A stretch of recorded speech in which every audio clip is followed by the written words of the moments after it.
Samuel, capítulo de número 4. Glória a Jesus. Santo é o Senhor. Quem encontrou a mensagem, diga glória a Deus. Quem não encontrou, diga eu. 1 Samuel capítulo 4. E o versículo que nós vamos estar lendo, glória a Deus, vai ser o versículo de número 4 a seguir. A palavra que nos diz assim. Vamos ler o versículo 3, meus irmãos. 1 Samuel capítulo 4, versículo 3. E tornando o povo ao arraial, disseram aos anciãos de Israel: por que nos feriu o Senhor hoje diante dos filisteus? Tragamos de Siló a arca do concerto do Senhor, e venha no meio de nós, para que nos livre da mão de nossos inimigos. Amém? Vamos ler só esse versículo mesmo. Oremos ao Senhor. Soberano Deus, maravilhoso, eterno e amado Pai, muito obrigado, Pai, por esse culto agradável, culto da Fundação Reviver, ó Pai. Venha abençoar a cada um que tem trazido os donativos, ó Pai, a cada um que tem ajudado nesta obra, Pai. Prospera mesmo, Pai, o teu povo, que não falte jamais do alimento, que não falte jamais, ó Pai, do pão de cada dia, ó Pai, e consagra esses alimentos que serão, Pai, enviados aos que precisam, Pai. Meu Deus poderoso, prospera a tua obra, Pai. Continua abençoando esse culto da Fundação Reviver, a irmã Joelma que está na frente deste trabalho, Pai, deste culto da Reviver. Abençoa a cada irmão, a cada irmã, e fala conosco através da tua mensagem, em nome de Jesus. Amém, meus irmãos? Podem sentar, fique à vontade, as palmas bem alegres para Jesus.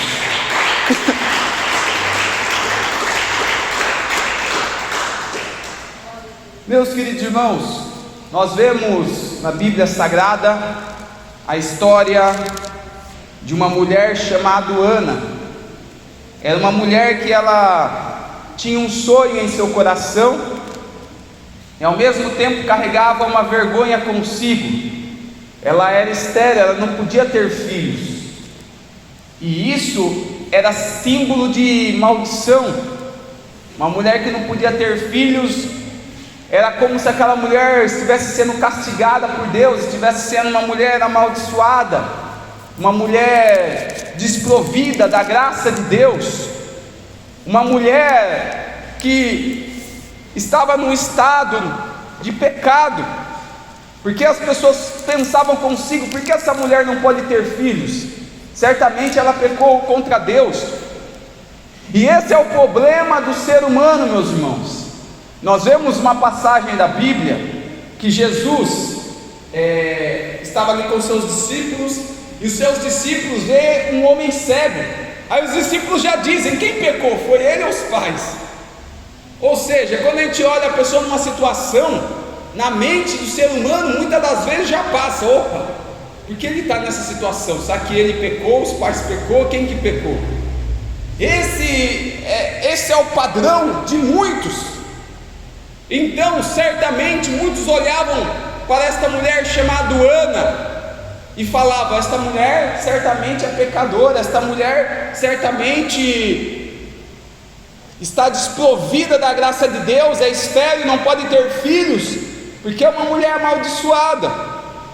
Ela carregava esse opróbrio, ela carregava esta vergonha de não ter filhos, mas a sua rival Penina tinha filhos.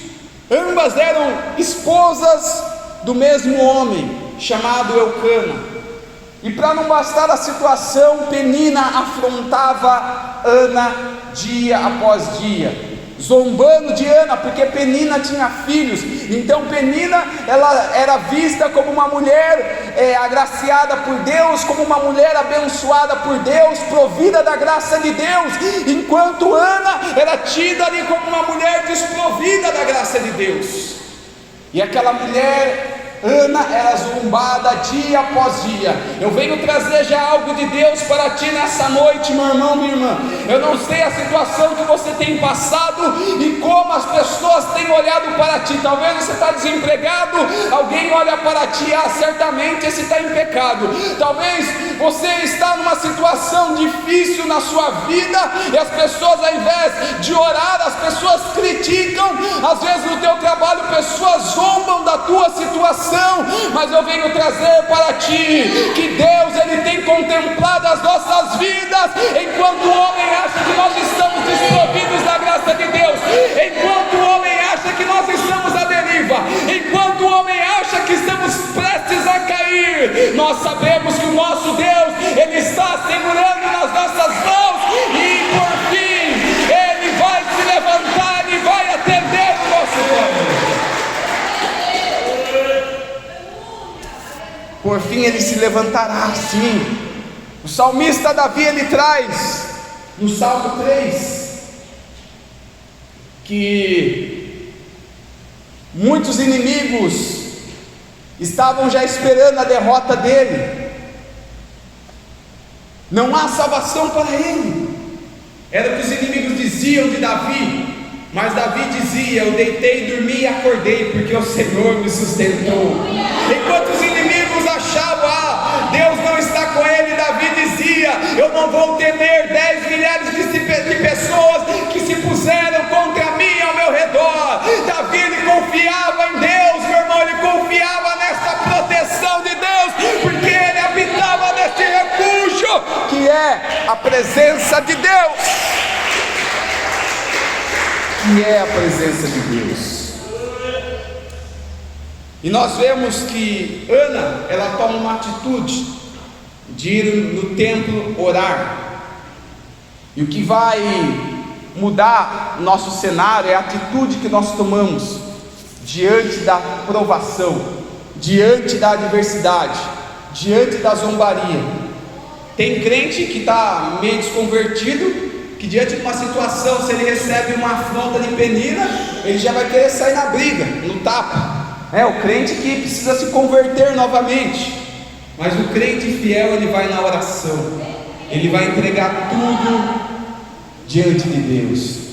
Quando tudo perante o Senhor estiver e todo o teu ser Ele controla. Só então has de ver que o Senhor, Ele tem poder quando tudo maltar. Quando nós deixamos tudo diante de Deus, ali nós vemos que o Senhor, Ele tem poder de fato, que o Senhor, Ele é poderoso. Quando nós nos rendemos perante Deus, e render é estarmos totalmente na dispensação de Deus, nos render perante Deus é estarmos totalmente sujeitos à vontade de Deus. Nos rendermos perante Deus é ouvir a voz de Deus e obedecer. Nos rendermos perante Deus é fazer a vontade de Deus, é buscar primeiro o reino dele. Nos render a Deus, meus irmãos, é estarmos submissos diante de Deus. Então, para muitos não é fácil, muitas das vezes para nós não é fácil, mas nós vemos que numa briga entre a nossa carne quer tirar satisfação, a nossa carne, não vou deixar isso barato, mas o nosso espírito, ele nos impulsiona a buscar a presença de nosso Deus. E Ana foi buscar a Deus, e Ana teve a resposta de Deus. Passou humilhações, acharam que ela estava embriagada quando ela estava orando lá, numa angústia, mas ali Deus respondeu a oração de Ana, e Samuel, o filho da promessa, nasceu. Aleluia. Quem crê que a tua promessa vai nascer? Eu não estou simplesmente falando de um filho, mas a promessa nossa, entenda, quando Deus, Ele promete algo para nós, a sua fé é aplicada, a bênção não está nas mãos, mas um dia aquilo que é apenas uma esperança, apenas a sua fé aplicada vai gerar, vai nascer, e a bênção vai chegar sobre as suas mãos. Mas para isso é necessário termos fé, é necessário entregarmos os nossos problemas a quem pode nos socorrer. Porque enquanto, meus irmãos, tem aqueles que vão no lugar certo, entregam nas mãos de Deus os seus problemas, tem aquele que vai em todo canto. Hoje ele está buscando aqui, amanhã está na macumbaria, outro dia está no hinduísmo, outro dia está no lugar, outro dia vai na mesa branca. Ele não sabe aonde buscar, ele não sabe quem é o Deus dele, mas quem conhece o seu Deus, quem serve a Jesus Cristo, ele sabe o lugar certo, alabacai, ele sabe aonde ir, ele sabe aonde tem a resposta da oração, ele sabe aonde buscar. Ainda que alguém venha afrontar e dizer: eu fui em tal lugar, eu fiz um trabalhinho e o meu Deus respondeu, eu fui na mesa branca, o meu Deus respondeu. Mas o servo de Deus, ele diz: não, pode ficar tranquilo, você acha que o meu Deus não está respondendo, você acha que Jesus ele está caladinho, mas a providência vai vir. O servo de Deus, ainda que ele seja afrontado, ele não deixa de clamar ao Deus dele, eles sabem quem tem crido. E eu quero saber nesta noite se tem verdadeiro adorador aqui, se tem um povo que crê na presença desse Deus, que crê na resposta desse Deus. Erga a tua mão e exalta ele.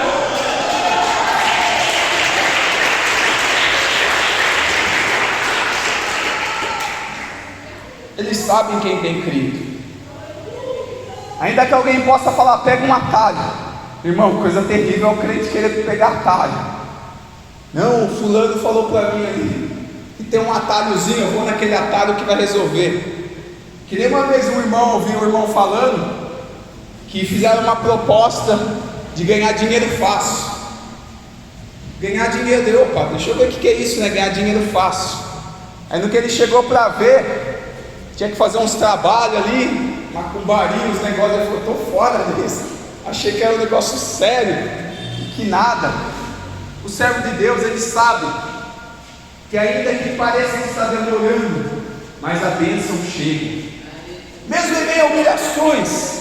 Cadê o teu Deus? Onde está o teu Deus? Mas o servo de Deus sabe que o seu Redentor vive. Samuel, ele nasceu filho da promessa. Olha só que lindo. Olha só, o crente não vive só deserto, o crente não fica só na cova. Não é só provação. O dia da promessa ela vem, mas o crente tem que estar orando, o crente tem que estar perseverando, ainda que não tenha ali palavras para dizer, mas derrama lágrimas. Ana fez assim, meu irmão, e a vitória chegou para ela. Isso traz uma esperança para mim, para você, para nós entendermos que a luta ela vem, mas ela passa, a provação, a humilhação ela vem, mas a vitória também chega. Então descansa, fica tranquilo, continua no teu propósito, que Deus ele tem resposta para o crente fiel.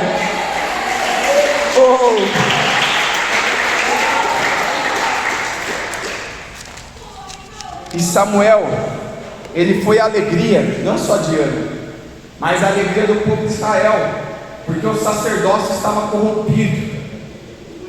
Eli, que era o sacerdote, ele estava corrompido. Seus filhos, Ofni e Finéias, que tinham uns nomes interessantes, né? Um deles chamava Boca de Cobra, e o outro chamava Batedor. Olha o nome dos filhos do rapaz. E esses filhos de Eli eram mais atribulados que eles. Ao invés de oferecer um sacrifício na casa de Deus, eles contaminavam o sacrifício, tomavam para si o que era para Deus, faziam totalmente o oposto do que Deus tinha ordenado lá atrás para Moisés. Então estava corrompido o sacerdócio. Deus já não falava mais com o povo, mas aí a esperança veio para o povo de Israel. Deus levanta Samuel, profeta de Deus, juiz, servo de Deus, fiel ao Senhor, a qual o Senhor falava com Samuel, usava Samuel para repreender o povo. Ali vem a esperança do povo. Às vezes alguém está dizendo: e acabou, foi a glória de Deus. Às vezes alguém está dizendo: cadê os maravilhas que aconteciam. Alguém está dizendo: acabou, Deus já não fala mais com o teu povo. Ei, mas engano seu, porque em meio ao mundo corrompido, Deus sempre levanta um servo fiel, Deus sempre levanta um homem boca de Deus na terra para levar esta mensagem.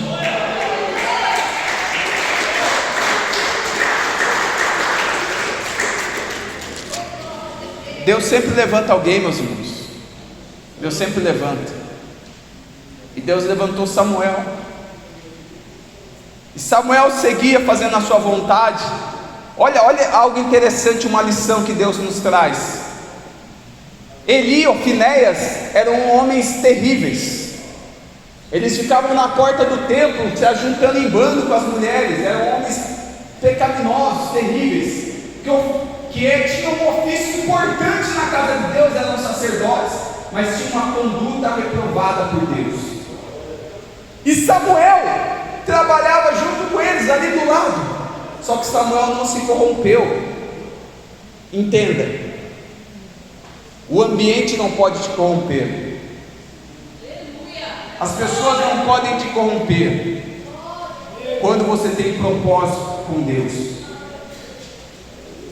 Tem pessoas que dizem: no meu trabalho não tem como, irmão Elton, ser crente, porque o ambiente lá, se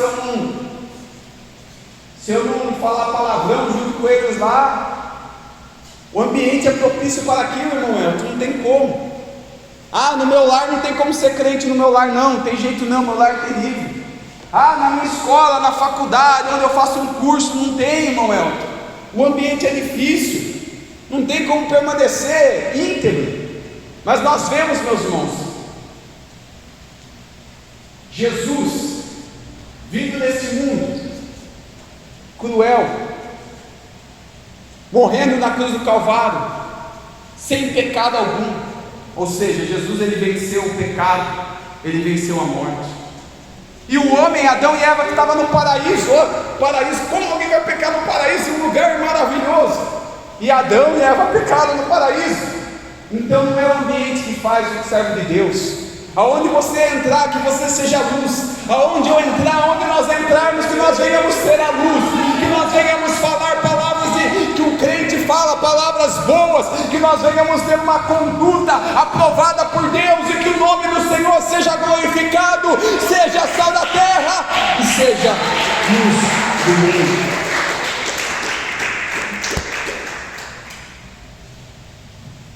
Samuel, ele não se corrompeu, apesar de ter dois homens totalmente corrompidos, Ofni e Finéias.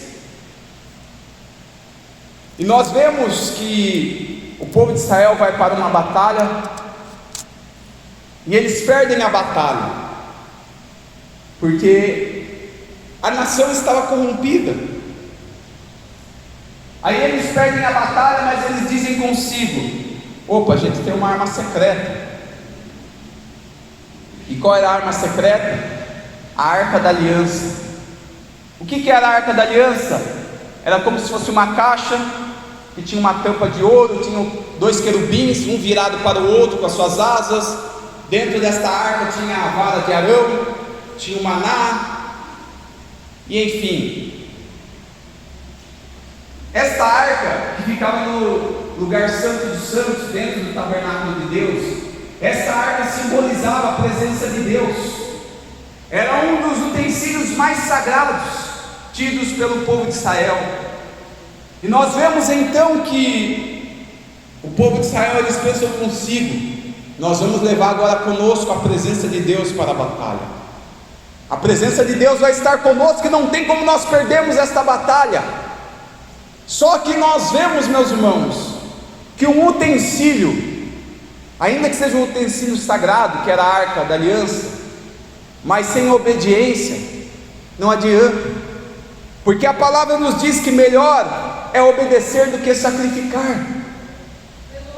E nós vemos que o povo, eles começam a jubilar, começam a gritar, e isso faz a voz deles chegarem até o campo dos filisteus. Aí um filisteu fala para o outro: mas o que é isso? Que barulho é esse? Aí dizem: o povo de Israel eles estão ali todos jubilosos, porque eles estão com a arca da aliança.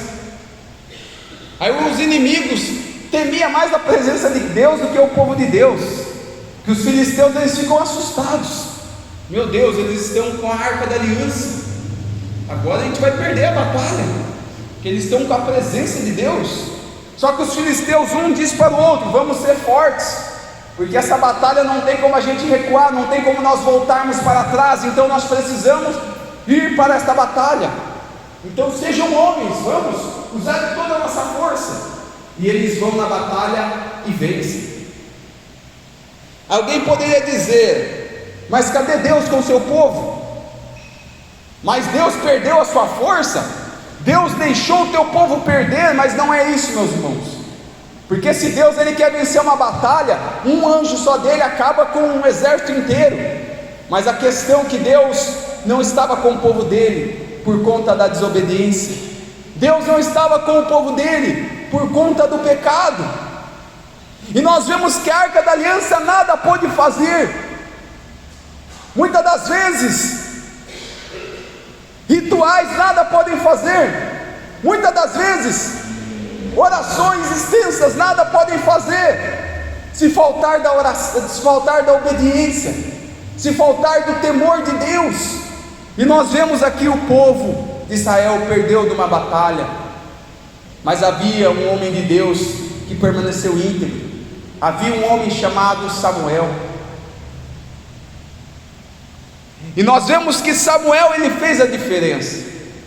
E nós podemos fazer a diferença em meio a uma geração corrompida, em meio a tantos que têm perdido batalhas e têm questionado Deus e têm culpado Deus. Só que muitas das vezes nós queremos seguir do nosso jeito, seguir o nosso caminho, sem consultar a Deus, sem pedir a direção de Deus. E quando o homem falha, o homem quer culpar a Deus. E quando o homem erra, o homem quer culpar a Deus. Não, quando eu quis tomar as minhas decisões, eu não consultei a Deus. Mas na hora que eu falhar, eu vou culpar a Deus, porque Deus não esteve comigo na minha decisão, que eu não consultei a Deus. Olha só, meus irmãos. Mas o Senhor ele vem trazer esta palavra para nós, para entregarmos o nosso caminho ao Senhor. Entregarmos o nosso caminho a Deus e confiarmos nele, que tudo ele fará por nós. Entregarmos as nossas causas a Deus, apresentarmos tudo diante do Senhor. Tiago ele traz sobre a falibilidade dos projetos humanos. Um homem que diz: eu vou em tal cidade, eu vou conquistar, eu vou edificar, eu vou fazer acontecer, e esta pessoa não consulta a Deus. Esta presunção, esta atitude é maligna, porque aquele homem não consultou a Deus. Mas quem consulta a Deus, ele alcança a vitória. Quem consulta a Deus é como uma lâmpada, a palavra é como uma lâmpada que ilumina os teus pés. Quem não consulta a palavra está andando por um caminho tortuoso, está andando na escuridão e pode tropeçar, pode cair num buraco, pode espetar, colocar o pé em alguma coisa no chão. Mas aquele que tem da palavra, o caminho é iluminado. Aí ele vê o perigo aqui, ele vê o perigo ali no chão, porque a palavra vai iluminando o caminho dele e vai direcionando ele. Lâmpada para os meus pés, ó Senhor, é essa tua palavra, e luz para o meu caminho. Já parou para pensar isso, meus irmãos? Um lugar escuro, você andando descalço, daqui a pouco espeta o pé, um espinho, daqui a pouco uma coisa aqui, outra ali. Talvez você já teve alguma experiência de andar no escuro, às vezes acabou a luz na tua casa, só para você ir pegar a lanterna, alguma coisa ali, você sai esbarrando pela casa, porque é assim. Quando o homem está no escuro, ele não vê o que está na frente, ele não vê se é um armário que está na frente dele andando pela casa no escuro, ele não vê se é um móvel aqui, o que tem no chão. Assim é o crente, sem a direção de Deus. Aí o crente está sem a direção de Deus, aí ele fica desesperado, ele faz que nem Saul, oh me calai a sébia, Ele vai buscar a feiticeira. Deus não está mais falando comigo, então eu vou lá na feiticeira.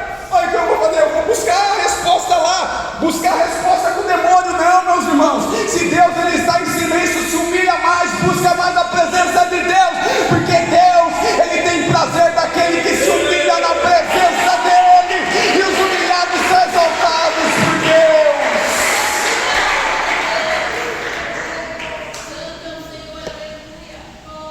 Nós precisamos da direção de Deus. Sem Jesus não dá para viver. Precisamos da direção de Deus nos nossos afazeres. Precisamos da direção de Deus. Um vestibular que você vai prestar, uma faculdade que você quer ingressar, um comércio que você quer abrir, uma mudança de emprego. E o crente, né, meus irmãos, está sempre em oração. Ele sempre ficando aqui, nossa, eu quero mudar de emprego, mas Deus ainda, eu não estou sentindo a paz ainda de Deus. Deixa eu falar mais com o papai, que eu vou fazer as coisas na paz de Deus, na direção de Deus. E o crente vai orando. De lá que sente aquela paz, Deus vai confirmando, opa, agora eu estou com a direção. Deus, ele sempre tem a direção para nós. Vai ter um momento que o Senhor vai trazer a paz no teu coração, sim, e ainda vai usar o servo de Deus para confirmar. Vai ter momento que o Senhor vai trazer a paz no teu coração, você vai abrir a Bíblia e o Senhor já vai confirmar contigo. Então é isso, a direção de Deus. A direção de Deus em tudo, em tudo na nossa vida. Irmão Elton, mas eu não gosto de ser dependente, não gosto de depender de ninguém. Tanto que eu não peço ajuda para ninguém, eu gosto de fazer as coisas sozinho. Mas de Deus você precisa depender, pelo menos de Deus. Aleluia. E às vezes Deus vai fazer independente de pessoas também, só para quebrar um pouco o nosso ego, né? Quebra o meu orgulho, ei, canta Lamaia. Eu quero descer e mergulhar nas águas do teu amor, me purifica. Eu quero ser limpo como Naamã no teu poder. Nessa noite o Senhor quer nos purificar, o Senhor quer trabalhar em nossos corações, meus irmãos. Nessa noite o Senhor quer nos despertar a sermos mais submissos a Ele. Nesta noite o Senhor quer nos despertar para buscarmos mais a presença dEle, para pedirmos mais da direção dEle, para você não vir perder esta batalha, para nós não perdermos esta batalha. Busque, peça da direção de Deus, clame a Deus e Ele te ouvirá.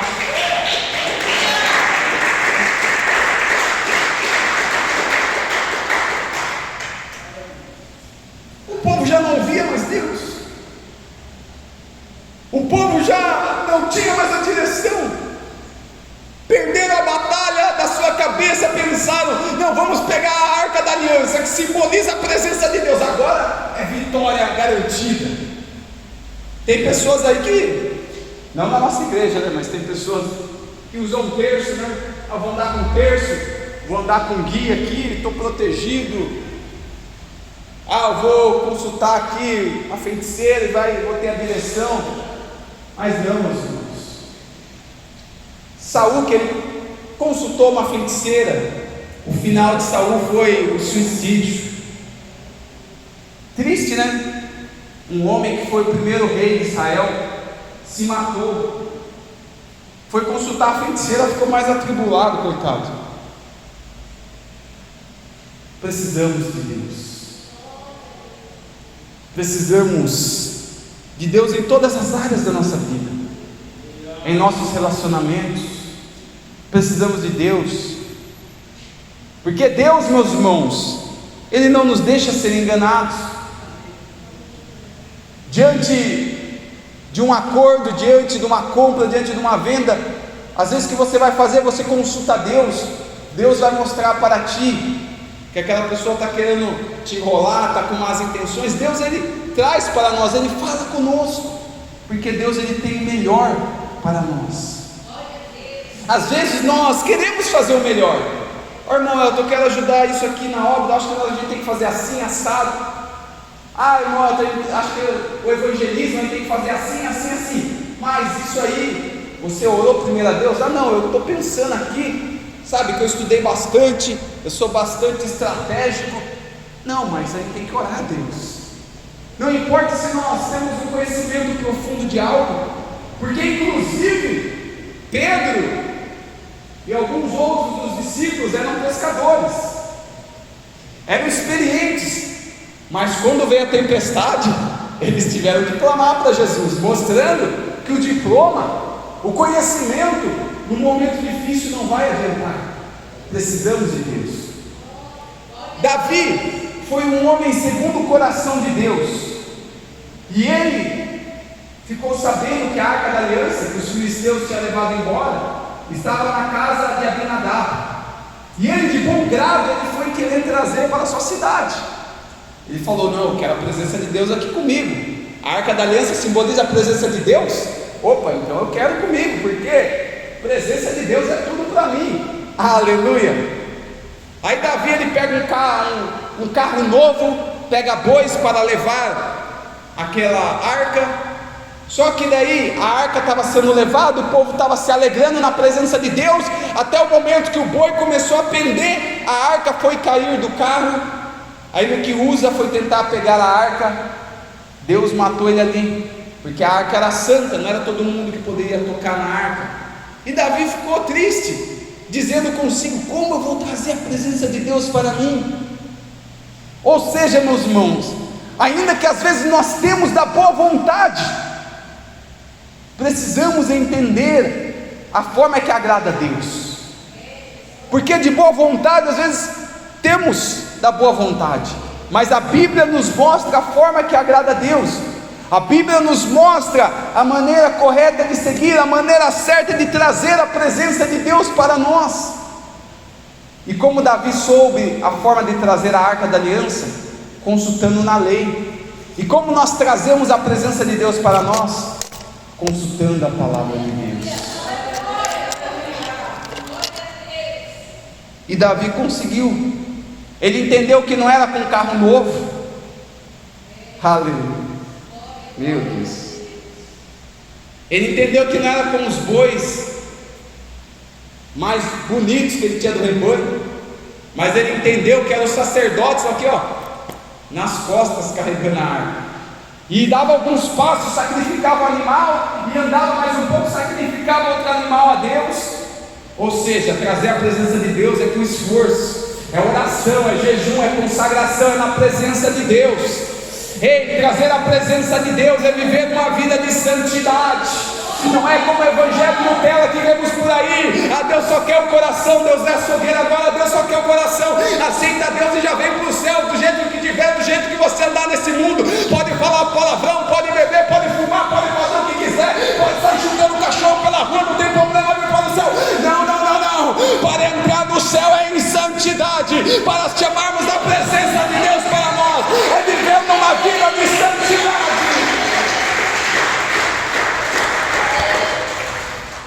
Para irmos morar no céu, e para nesta terra termos da presença de Deus, é uma vida de santidade, meus irmãos. Não é como vemos neste mundo, a pessoa louva, canta na igreja, tal, sai para fora da igreja, está na roda dos escarnecedores, está falando palavrão, está com piadinha indecente. Isso não é chamar a presença de Deus, isso é só a capa. É um carro novo, mas ali não. Deus, Ele quer aqui, ó, é no ombro, é no sacrifício, é vida de santidade, oração, jejum, consagração na presença de Deus.